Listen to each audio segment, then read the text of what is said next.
அப்பா school open பண்ண போறாங்கப்பா. Days ரொம்ப கம்மியா இருக்குப்பா. எப்பப்பா பேக் வாங்குறது? வாப்பா போலாம்.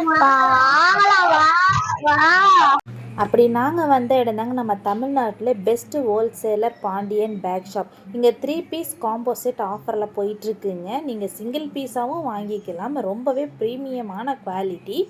பேக், லஞ்ச் பேக், பவுச் 3 காம்போவில் போயிட்டுருக்குங்க. வெறும் 690 ருபீஸ் மட்டும்தாங்க. நீங்கள் தமிழ்நாட்டில் எங்கேருந்து ஆர்டர் பண்ணாலுமே உங்கள் வீடு தேடி கொரியர் பண்ணிடுவாங்க. ப்ளஸ் கொரியர் சார்ஜ் மட்டும் அடிஷ்னலாக வந்துடுங்க. நீங்கள் பல்காக ஆர்டர் பண்ணிங்கன்னா இன்னுமே ப்ரைஸ் ரொம்பவே குறைச்சி கொடுப்பாங்க. பாய்ஸு கேர்ள்ஸுக்கு தகுந்தாற் போல் அழகாக பிரிண்ட் பண்ணியிருக்காங்க. பேகை பார்த்தாவே அவ்வளோ அழகாக இருக்குது. எங்கள் பாப்பாவுக்கு ரொம்பவே பிடிச்சிருந்தது. நாங்கள் 3 பேருக்கும் எங்கள் குழந்தைங்களுக்கு வாங்கிட்டோம். நீங்களும் வாங்கணுன்னா கீழே நம்பர் டேக் பண்ணியிருக்கேன். குயிக்காக ஆர்டர் பண்ணுங்கள். டேஸ் ரொம்பவே கம்மியாக இருக்குது. நம்ம கோயம்புத்தூரில் மரக்கடை மேம்பாலத்துக்கு கீழே லெஃப்ட் சைடில் தாங்க நம்ம பாண்டியன் பேக் ஷாப் இருக்குது. ஒன்ஸ் விசிட் பண்ணுங்கள். இந்த ரீல்ஸ் பிடிச்சிருந்தா உங்கள் ஃப்ரெண்ட்ஸ் அண்ட் ஃபேமிலி ஷேர் பண்ணுங்கள். தேங்க்யூ.